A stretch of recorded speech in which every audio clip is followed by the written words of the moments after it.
미래를 보는 창 JTB. 안녕하세요. JTB J입니다. 오늘은 저번 시간에 이어서 펀더멘털은 알려진 것보다 약하다, 마지막 하편을 진행을 하도록 하겠습니다. 바로 본론으로 들어가겠습니다. 이제 지금 보여지는 이 차트는 지난 금융위기 이후부터 계속 상승을 하고 있는, 이제 EPS라고 해서 주당 순이익을 나타내거든요. 주당 순이익이 얼마만큼 상승을 했는지, 그리고 그와 반대로 자사주 매입이 어떻게 진행이 되고 있는지를 이제 같이 표기한 거고요. 그리고 오른쪽에 있는 이 도표는 그 기업들의 그 수익 증가에서 실질적으로 이제 기업들의 순수 활동 있잖아요. 제품을 생산을 하고 그것을 판매해서 얻은 그 수익, 순수한 그런 소비 경제와 관련된 활동으로 얻은 그 수익이 고작 20% 정도밖에 비중을 차지하고 있지 않다. 그것을 이제 보여주는 겁니다. 2008년 금융위기 이후에 수익성 증가의 상당 부분은 기업의 실질적인 수익 증가보다 비용 절감이나 그리고 뭐 회계 술법에 의해서 이루어졌다. 감세 정책으로 인해 자사주 매입이 급증한 것은 분명하지만 방금 제가 말씀드렸던 그 소비 경제와 직결되는 수익 증가는 여전히 저조하다. 20% 정도밖에 비중을 차지하고 있지 못하죠. 나머지 80%는 뭐 비용 절감, 그 외에 뭐 자사주 매입 이런 것들, 그리고 그 외 기타 회계를 통해서 이렇게 급격하게 올린 겁니다. 2009년 이후 기업의 주당 순이익은 2분기에 353%에서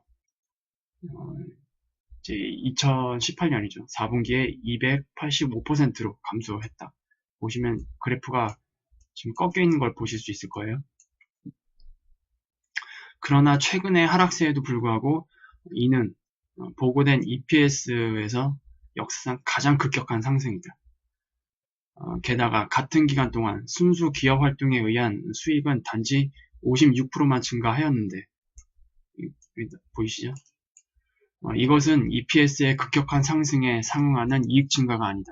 그리고 최근 EPS의 급격한 하락은 감세 정책과 대규모 자사주 매입에도 불구하고 나온 것임을 주목해 볼 필요가 있다. 일단 보시면 알겠지만 여기는 지금 2011년 9월 거부터 좀 나와 있어요. 일단 전체적인 추세를 보면은 2015년까지는 이러한 흐름으로 S&P 500의 주당 순이익이 이렇게 증가를 했습니다. 그런데 이 이후로부터 갑자기 급격한 상승이 나와요. 급격한 상승이 이렇게 나오는데, 여기에는 그 기간에 이건 이제 자사주 매입을 통해서 보통주의 그 규모가 좀 줄어들고 있는 것을 보여주거든요. 자사주 매입으로 인해서 그 줄어드는 보통주의 규모 자체도 이 시점부터 또 급격하게 또 낮아지기 시작합니다. 이 기울기를 보면. 그래서 빨간색 막대 그리고 주황색 막대로 각각 표기를 해놨는데, 결국 이 급격한 상승은 이제 무엇을 나타내느냐, 자사주 매입이 상당한 영향을 끼쳤다 라고 이제 볼 수 있고요. 그리고 이 막판에 보시는 이 정말로 더 급격한 그 기울기 있잖아요. 여기에는 감세 정책이 또 같이 기여를 했기 때문에 이러한 흐름이 나타났다. 근데 그런데도 불구하고 2018년 그 3분기, 4분기 이때 갑자기 S&P 500의 EPS가 급격하게 낮아졌거든요. 이런 흐름이 나온 환경 자체가 감세 정책 그리고 대규모 자사주 매입이 동시에 진행되는데도 불구하고 나왔다라는 겁니다. 그래서 이것을 좀 주목해 볼 필요가 있다라고 이제 보는 거고, 이 막대 그래프에선 이제 좀 보여지는데, 이 기간 2011년 9월부터 2018년까지 이 기간 동안 결과적으로 EPS는 285%, 이 기간이 아니라 2009년부터죠. 2009년부터 이 기간까지 EPS는 무려 285% 증가를 했습니다. 그런데 그 같은 기간 동안 기업의 실제 이익은 56% 정도밖에 상승하지 않았어요. 굉장히 좀 동떨어져 있죠, 이 격차가. 그래서 사실상 지금 그 S&P 같은 경우에는 상당히 많은 프리미엄이 붙어 있다, 가격적 면에서. 그래서 이것을 이제 보여주는 거고, 그리고 오른쪽에 보여지듯이 이런 기업들의 순수 활동, 이런 것들로 인해서 반영이 되는 부분은 고작 20% 정도밖에 차지하고 있지 않다라는 것을 이제 확인할 수가 있습니다. 진실은 자사주 매입이 기업 수익성에 대한 환상을 만든 것이다. 그래서 자사주 매입 때문에 결국 이런 기업의 주당 순이익, 것에 엄청난 그 환상을 만든 결과가 됐습니다. 그리고 그러한 활동은 경제 성장을 촉진하거나 주주를 위한 실질적인 부를 창출하지는 않지만 누구에게 도움이 될까? 이런 형태는 일단 월가를 만족시키겠죠. 월가를 만족시키고, 그리고 긍정적인 스톡 옵션을 보장하는 경영진을 만족시킬 수 있는 기반을 제공합니다. 그러나 낙관주의는 확실히 월스트리트가 항상 풍성하게 가지고 있는 하나의 상품이다. 월가는 항상 낙관주의를 가지고 있습니다. 그리고 수익 기대치에 관한 경제 자료의 동향에 관계없이 추정치는 항상 높습니다. 여태 그래왔듯이 월가는 최근의 수익 감소가 더 높은 상승을 위한 일시적인 조정에 불과하다고 낙관하고 있습니다. 지금 여기까지, 지금 하락한 여기까지는 일단 실제 지금 결과치고요. 주황색으로 표기한 게 이제 월가의 전망치거든요. 그래서 이렇게 뭐 하락은 하지만 결과적으로 이렇게 상승할 거다. 물론 이게 뭐 틀린 말은 아닙니다. 왜냐, 지금 이거는 경제 실상을 반영하는 게 아니라 시장이죠, 시장. 시장은 경제 외적인 요소로 여기엔 뭐 부양책이 됐건 뭐가 됐건지 간에 이렇게 올릴 수는 있습니다. 하지만 경제적인 측면으로 봤을 때 이런 전망치는 뭐 그렇게 뭐 논리적이지는 않죠. 그리고 다음 내용을 보겠습니다. 불행하게도 월가의 기대와 현실의 차이가 상당히 드라마틱한 경향이 있다. 여러분은 지난 2달 만에 지나친 낙관주의가 현실과 충돌하는 것을 볼 수 있었다. 12월 초부터 경제적 현실에 대해서 지나친 낙관적인 전망을 계속해 왔으나 그 기대는 낮아진 것이다. 올해 2월부터는 2019년의 상반기 전망치가 급락한 것이다. 지금 전망치 수정이 지금 2019년 상반기 들어와서 갑자기 진행이 됐거든요. 작년 12월 초까지만 해도 2019년에 대한 전망치가 굉장히 높았습니다. 근데 올해 이제 2월 정도부터 2019년 상반기에 대한 그 전망치가 이제 급격하게 지금 하락한 상태거든요. 그래서 그것을 이제 얘기하는 거고, 이거 좀 차트로 보겠습니다. 여기서 이제 여기까지는 실질 값입니다. 2018년 3분기까지.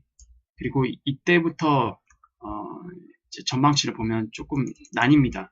일단 2018년 12월 달에 전망한 2019년에 대한 그 전망치는 지금 파란색으로 보시듯이 굉장히 급격한 상승을 보이고 있죠.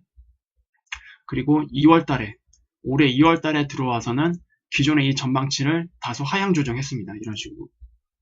여기 보시듯이 이런 식으로 하향 조정을 했어요. 그런데 4월 달에 들어와서 또 하향 조정이 됐습니다. 이만큼 이렇게 하향 조정이 되는데, 지금이 2019년 1분기잖아요. 1분기인데 당분간은 하향 조정이 되지만 또 2019년 그 하반기에 해당하는 이 부분은 또 급격하게 올려놨어요. 아마 이것도 추후에 다시 하향 조정될 가능성이 높겠죠. 그래서 월가는 항상 전망치를 높게 잡습니다. 높게 잡아요. 그래서 이 이유를 뒤에서 다시 한번 살펴보도록 하겠습니다. 2018년 6월에 그래서 나는이라는 사람은 이제 랜스 로버트입니다. 2018년 6월에 다음과 같은 내용을 담은 무역전쟁 북을 썼다. 월스트리트는 관세가 주식시장을 구성하는 기업에 미치는 영향을 무시하고 있다. 올해 5월 1일과 6월 1일 사이에 S&P 500의 예상 수익은 이미 낮게 수정되기 시작했다. 현재 예상 보고서의 2019년 말에 대한 추정치는 주당 $6 하락했다. 그러나 빨간 점선은 미국의 모든 수출입에 대한 10% 전면 관세가 S&P 500 기업에 대해서 2018년 EPS를 낮추어서 감세 정책으로 인한 경기 부양책을 완전히 상쇄시키는 무역전쟁으로 인해서 이 추정치는 결국 11% 줄여서 표기를 한 것이다. 좀 말이 어려운데 차트를 보면서 제가 또 설명을 해드릴게요. 이제 당시 그 2018년 여기까지입니다. 2분기까지 이제 이런 흐름이 이제 전망치가 있었는데, 2018년에 봤던 2019년에 대한 전망치가 이랬습니다. 당시 이랬어요. 여기 보시면 그 검은색 막대가 2018년 5월 1일 날 전망한 2019년에 대한 전망치입니다. 굉장히 높죠. 그리고 파란색이 이제 무역 전쟁을 이제 앞두고 이제 다시 수정한 전망치인데 6월 1일 날 전망한 거지만 그럼에도 불구하고 굉장히 높습니다. 그런데 그때 당시에 랜스 로버트는 무역 전쟁이 가져오는 그 여파를 이제 관세 부분을 같이 적용을 해서 실제로는 이렇게 되지 않고 지금 빨간 점선으로 보이는 이런 식으로 11%, 약 11% 정도 더 하향 조정될 거다라고 이제 당시 예측을 했습니다. 그리고 나서 지금 와서 보니까 어떻게 됐네. 랜스 로버트의 그 분석이 맞았죠. 이 당시 분석해놨던 이 빨간 점선까지 지금 전망치가 2019년 4월 1일 날 한 전망치가 지금 여기까지 다 내려와 있는 상태입니다. 그래서 결과적으로 월가는 무역전쟁으로 인한 그 관세에 대한 부분을 전혀 시장에 반영하지 못하고 있다. 그리고 지나치게 높은 전망치를 계속 내놓고 있었다라는 것을 다시 한번 입증을 하는 겁니다. 그리고 지금 여전히 4월달에 추정한 전망치이기 때문에 2019년 그 하반기에 대한 전망치도 갑자기 높아지고 있는 것을 볼 수가 있죠. 물론 일단 중국과의 무역전쟁이 어떤 식으로든 합의가 된다면 뭐 가능은 할 수도 있겠지만 어쨌든 지금 이 빨간 점선은 여전히 이 정도 진행이 되고 있다는 것을 비교를 하시면 될 것 같습니다. 그래서 결과적으로 앞으로 그 중국과의 무역 전쟁이 일단 일단락 되더라도 이제 유럽 그 외에 뭐 일본이나 우리나라 같은 장차 관세 이런 것들이 계속 이제 이슈가 될 거기 때문에 관세 문제는 계속 수면 위로 나올 겁니다. 이런 것들이 S&P의 그 주당 수익이익에 어떤 영향을 미칠지 좀 예상을 해볼 수 있다면 월가에 지나친 이런 높은 전망치는 앞으로도 계속 낮게 수정이 들어갈 거다. 그리고 시장에 계속 낙관주의를 불어넣는 거다. 이런 지나친 전망치를 내놓음으로 인해서. 그래서 지금 당시 예측했던 높은 전망치보다 여전히 지금 11% 낮은 상태에 있는 상태고, 이건 이제 팩트가 됐죠. 팩트가 됐고 결과적으로 무역전쟁 때문에 세금 감면의 모든 혜택을 다 상쇄시켜 버렸다라고 이제 결론을 지을 수가 있겠습니다. 슬프게도 2018년 초에 여러 번 언급했듯이 법인세 인하를 위한 법률은 트럼프의 무역전쟁으로 낭비가 되었다. 제가 방금 이제 설명을 해드렸죠. 중요한 것은 2019년 말에 대한 추정치가 여전히 높아서, 이것도 제가 지금 말씀드렸습니다. 2019년 그 하반기에 대한 추정치가 여전히 지금 높습니다. 그리고 경제 성장이 실질적으로 둔화된 상태이기 때문에 다음 몇 분기에 걸쳐서 낮게 수정될 필요가 있다는 점이다. 그리고 아마 낮게 수정될 것으로 예상이 됩니다. 급증하는 부채, 그리고 적자, 그리고 기업과 가계의 레버리지, 그리고 느린 일자리 증가가 연말까지의 성장을 더디게 할 것이다. 하고 이제 내용을 이제 언급을 했고, 이제 사이클에 대한 부분, 이것도 좀 정리를 했네요. 랜스 로버트가. 시장이 지금 1년 이상 긴축으로, 그러니까 긴축이 2018년부터 시작이 됐죠. 그래서 지금 1년 이상으로 지금 긴축이 진행이 되고 있습니다. 1년 이상으로 긴축으로 이제 고전을 면치 못하고 있는 가운데 우리는 현재 강세장의 순환이 끝나는 것을 계속 지켜보고 있다. 1955년으로 거슬러 올라가면 아래 도표는 S&P 500에 대한 인플레이션 조정값이 반영된 실제값과 세후 이익대 누적 변동을 보여준다. 여기서 중요한 점은 시장의 수익성보다 빠르게 성장할 때 잠시 동안 시장이 성장할 수 있을 때 결국 반전이 일어난다는 것이다. 이는 단순히 다음 성장 주기가 발생하기 전에 모든 초과분을 결국 해소해야 하는 경우일 뿐이다. 현재 우리는 다시 한번 상당한 프리미엄을 기업 이윤 증가와 거래하고 있다. 차트로 좀 설명을 해드릴게요. 여기 남색으로 보이는 게 기업들의 그 세후 수익이 반영된 그 누적 변동값입니다. 그리고 이 주황색은 S&P 500 인플레이션 값이 조정된 실제 누적 변동값이고요. 한마디로 그냥 쉽게 이해를 하시면 주황색은 이제 지수입니다. 지수와 관련된 값. 그리고 남색은 기업들의 그 실적과 관련된 값. 이렇게 이제 이해를 하시면 되는데 실제 기업의 그 수익, 기업 활동으로 인한 그 수익보다 지수가 높게 되면은 지수 자체에 그만큼 프리미엄이 끼어 있다는 그런 뜻이 되겠죠. 그래서 프리미엄이 껴있게 되면 결과적으로 그 괴리가 크면 클수록 조정이 심하게 발생을 합니다. 추후에. 그리고 반대로 기업의 실제 활동보다 지수가 더 낮게 되면은 지수 자체가 저평가됐다라는 뜻이기 때문에 향후 지수가 크게 오를 수 있는 그런 가능성을 이제 보여주는 거거든요. 일단 여기서 중요하게 볼 거는 일단 현재입니다. 현재 그 상태를 보면은 기업들의 그 세후 이익 그 변동값보다 S&P 값이 더 높은 것을 볼 수가 있죠. 지금 이 정도의 지금 프리미엄이 주식시장에 지금 반영이 되어 있습니다. 결과적으로 이것이 뭐 언제까지 유지가 될지는 아무도 알 수는 없지만 어쨌든 이 이후에 이런 식의 급격한 조정이 발생할 수밖에 없다라는 것을 이제 볼 수가 있고, 이때도 마찬가지로 지금 이거는 2000년 닷컴 버블이거든요. 특히 2000년 닷컴 버블 때는 주식시장에 엄청난 거품이 많이 껴져 있었습니다. 그래서 우리나라 시장도 보면은 그 당시 차트를 보면은 엄청난 하락을 조금 볼 수가 있거든요. 차트에서.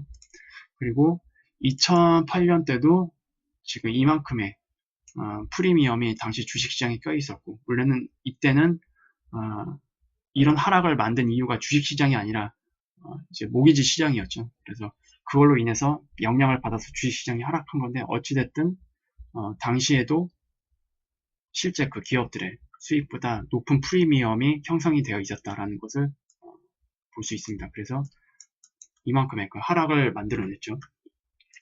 그리고 지금 역시 그러한 위치에 있다라는 것을 이제 볼 수가 있습니다.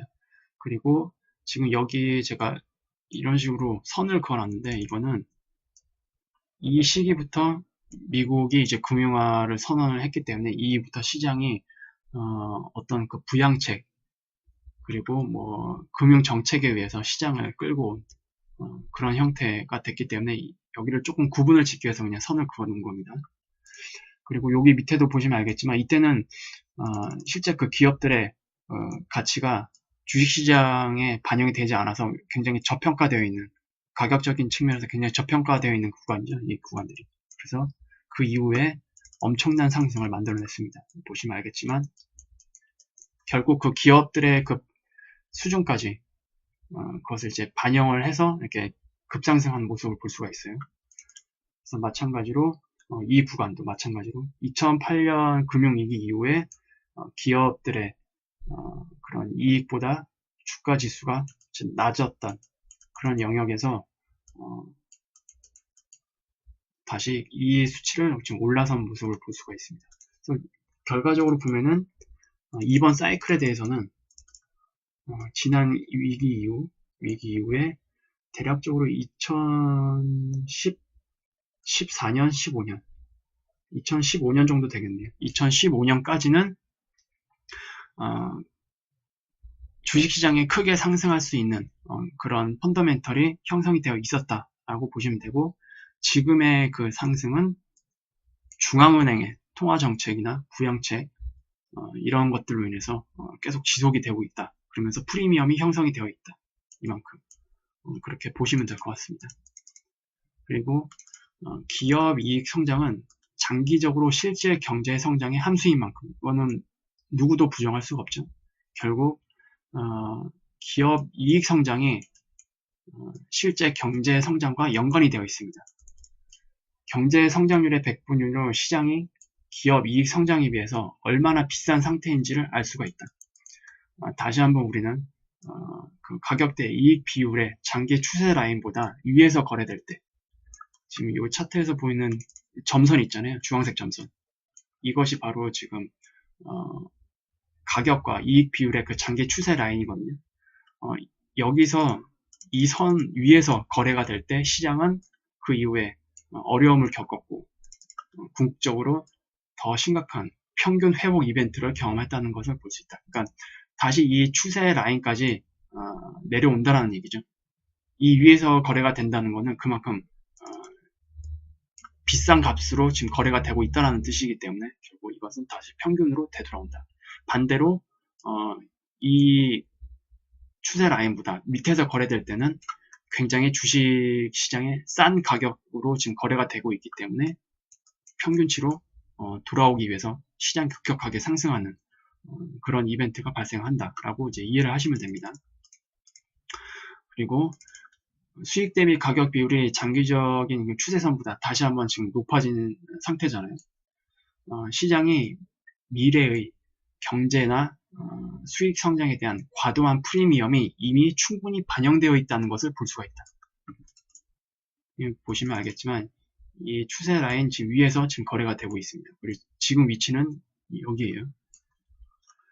그래서 지금 과거에 있었던 그 괴리율을 보면은 일단 이 괴율이 굉장히 컸기 때문에 시장은 이만큼 상승할 수가 있는 잠재력을 가지고 있었던 반면 닷컴 버블 시절에는 이만큼의 프리미엄이 덧붙여지면서 여기서 최소한 여기까지 평균치까지 하락할 수 있는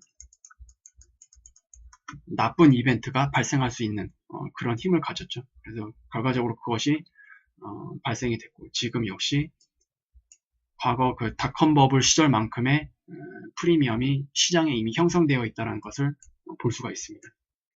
그래서 이 이후에 이것이 높아지면 높아질수록 그 이후에 발생되는 그 하락은 굉장히 심하겠죠. 그것을 이제 이야기를 해주고 있는 겁니다. 그래서 결론을 좀 정리를 해보면 이 내용들은 시장이 당장 하락할 것임을 시사하는 것은 아니지만 미래의 수익률이 앞으로 상당히 약해질 것이라는 것을 뒷받침한다. 분석가들은 경기 회복과 함께 앞으로 몇 달 동안 수익이 급증하기를 다시 희망하고 있는 가운데 그들은 항상 그래왔음을 주목할 필요가 있다. 현재 월가의 분석가들은 경기 침체를 거의 예상하지 못하며 많은 이들이 경제 성장을 확신하고 있다. 그러나 아직까지는 그러한 부활을 뒷받침하는 촉매제는 거의 없다.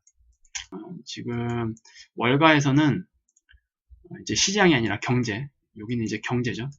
경제 성장을 확신하고 있어요. 하지만 지금 경제 성장을 확신할 수 있는 그 어떤 촉매제가 될 만한 것들이 지금 없죠, 지금. 그래서 월가의 이런 전망은 약간 논리적이지 못하다라고 이제 결론을 지을 수가 있고요. 그리고 2018년 2분기에 말했듯이 수익의 악화는 면밀히 관찰할 가치가 있는 것이다. 최근 분기의 수익은 감세 정책으로 개선이 되었지만 현재 경기 순환의 후반 단계, 그리고 지속적인 달러 강세, 그리고 잠재적으로 향후의 상품 가격 약세를 고려를 한다면 이것은 일시적인 가능성이 있다. 그리고 월가는 시장의 주요 전환점을 놓치고 투자자들이 출구를 허둥지둥 찾도록 시장에 내버려 두는 것으로 악명이 높다.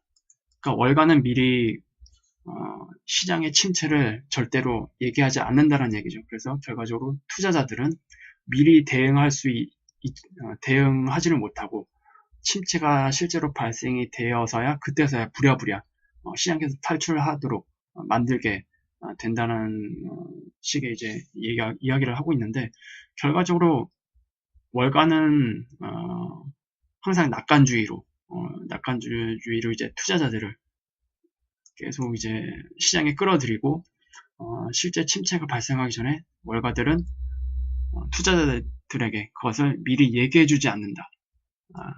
그런 것을 이제 얘기를 하고 있는 겁니다. 월가에서는 2018년 시장을 경계하라고 한 사람은 한 사람도 없었다.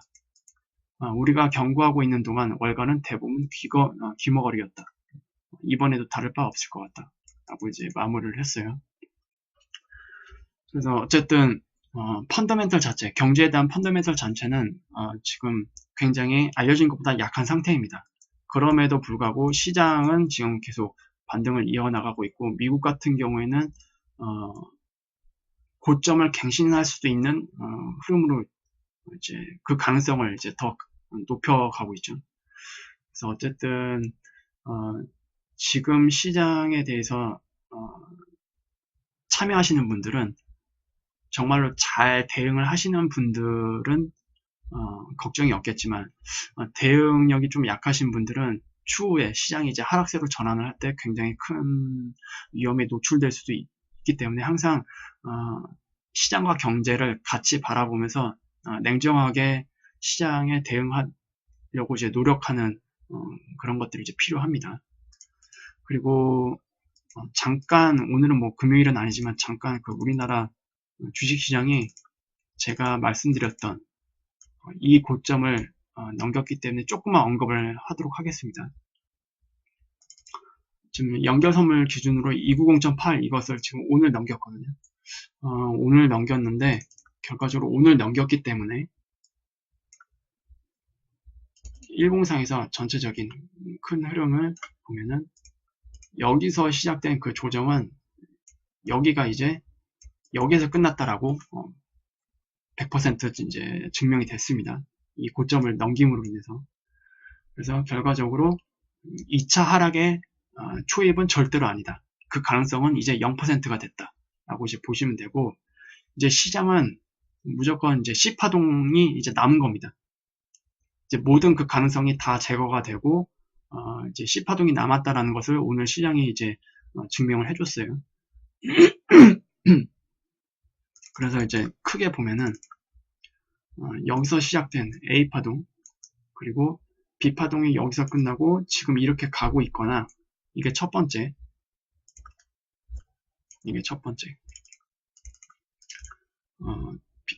A파동에 이어서 B파동이 현재 큰 차원으로 335 형태로 이렇게 조정이 진행된 후에 C파동이 나올 수도 있습니다. 이게 두 번째. 그리고 B파동이 큰 차원으로 러닝 트라이앵글 형태로 이런 식으로 길게 횡보장을 이끈 이후에 C파동이 나올 수도 있습니다. 총 3가지의 그 시나리오가 있다라고 보시면 되는데, 공통점은 C파동이 이 반등파동, 나머지 C파동에 대한 그 반등이 나올 수밖에 없는 셋업이 됐다라고 이해를 하시면 되겠죠. 그래서 결과적으로 2차 하락을 논할 수 있는 거는 이 C파동이 다 나온 뒤에 파동 구조를 가지고 논할 수 있을 것 같습니다. 그래서 최소한 2019년 3분기 정도까지는 거대한 하락을 배제를 하셔도 될 것 같습니다. 시장 관점에서 봤을 때, 순수하게 시장 관점에서 봤을 때 거대한 하락은 일단 2019년 3분기까지는 배제해도 좋다라고 이제 보시면 될 것 같습니다. 그리고 고점을 지금 높이긴 했지만, 여기서 이렇게 나와서 전체적인 큰 차원의 플랫 조정 파동이 나올 수도 있어요. 이대로 쭉 갈 수도 있지만, 그거는 이제 시장에 참여하시는 분들이 각자 알아서 잘 대응을 하셔야겠죠. 그래서 지금 지수는 어찌됐든 우리나라 시장 기준으로 이렇게 됐건 뭐 이렇게 됐건 어쨌든 10파동이 지금 남아있다. 혹은 현재 진행 중이다 라고 보시면 될 것 같습니다. 그래서 오늘 네, 영상은 이렇게 마무리하도록 할게요. 오늘도 유익한 영상이 되셨다면 구독, 알람, 좋아요 부탁드리고요. 수요일날 더 좋은 영상으로 찾아뵙도록 하겠습니다. 감사합니다.